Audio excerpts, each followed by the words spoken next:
ഏവർക്കും എൻ്റെ നല്ല നമസ്കാരം. സന്തോഷത്തിൻ്റെ ആദ്യ വ്യവസ്ഥകളിൽ ഒന്ന് മനുഷ്യനും പ്രകൃതിയും തമ്മിലുള്ള ബന്ധം തകർക്കരുത് എന്നാണ്. ഇത് ഞാൻ പറഞ്ഞതല്ല, ലിയോ ടോൾസ്റ്റോയ് പറഞ്ഞതാണ്. മനുഷ്യരും പരിസ്ഥിതിയും തമ്മിലുള്ള ബന്ധം വളരെ പ്രധാനപ്പെട്ട ഒന്നാണ്. അത് അവർ മനസ്സിലാക്കുകയും ശക്തമായി നിലനിർത്താൻ പ്രവർത്തിക്കുകയും ചെയ്യേണ്ടത് ആവശ്യമാണ്. 1972 ഐക്യരാഷ്ട്രസഭ ജൂൺ 5 ലോക പരിസ്ഥിതി ദിനമായി പ്രഖ്യാപിച്ചു. നമ്മൾ ജീവിക്കുന്ന പരിസ്ഥിതിയെക്കുറിച്ചും വർത്തമാനത്തിനും ഭാവിക്കും വേണ്ടി അതിനെ സംരക്ഷിക്കേണ്ടതിൻ്റെ ആവശ്യകതയെക്കുറിച്ചും അവബോധം സൃഷ്ടിക്കുന്നതിനാണ് ഇത് ചെയ്തത്.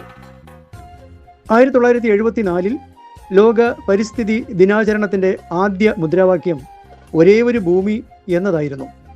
അന്നു മുതൽ ലോക പരിസ്ഥിതി ദിനാചരണം ആഗോളതലത്തിൽ നാം നേരിടുന്ന പാരിസ്ഥിതിക പ്രശ്നങ്ങളെക്കുറിച്ച് അവബോധം സൃഷ്ടിക്കുന്നതിനുള്ള ഒരു വേദിയായി മാറി. നമ്മൾ ഭാഗമായ പരിസ്ഥിതിയെ എങ്ങനെ ചൂഷണം ചെയ്യുന്നുവെന്ന് എല്ലാവർക്കും വർഷങ്ങളായി നമുക്കറിയാം. നശിച്ച ആവാസ വ്യവസ്ഥയെ പുനഃസ്ഥാപിക്കുന്നതിനും ഇപ്പോഴും അതേ രൂപത്തിലുള്ള ആവാസ വ്യവസ്ഥയെ സംരക്ഷിക്കുന്നതിനും ലക്ഷ്യമിട്ടുള്ള ഒരു പാതയായി ഈ ദിനം മാറിയിരിക്കുന്നു. എല്ലാ വർഷവും വ്യത്യസ്ത രാജ്യങ്ങളാണ് ഈ ദിനം സംഘടിപ്പിക്കുന്നത്. 2025 ലോക പരിസ്ഥിതി ദിനം ഒരു യഥാർത്ഥ ആഗോളവും ഫലപ്രദവുമായ ഒരു സംഭവമായി മാറാൻ ഒരുങ്ങുകയാണ്. റിപ്പബ്ലിക് ഓഫ് കൊറിയയാണ് ഈ വർഷത്തെ ഔദ്യോഗിക ആതിഥേയ രാജ്യം.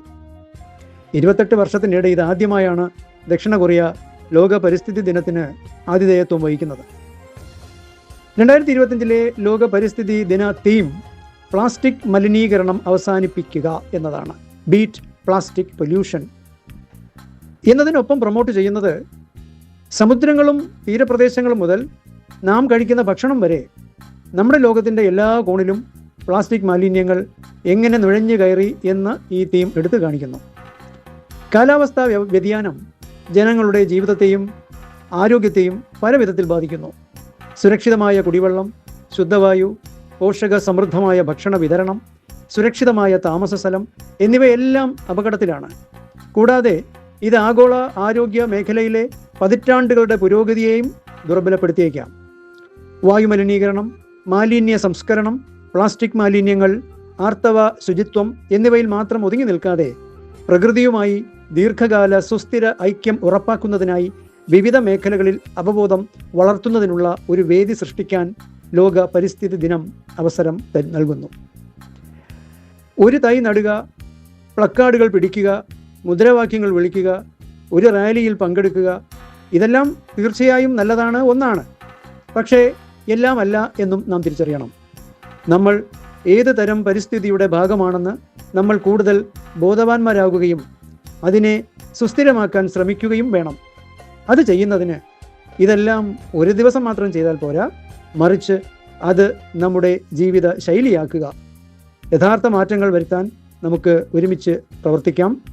എല്ലാവർക്കും ലോക പരിസ്ഥിതി ദിന ആശംസകൾ. Manakkad R Padmanabhan, general secretary, Ayyaguru institute of management and spiritual studies. Thank U.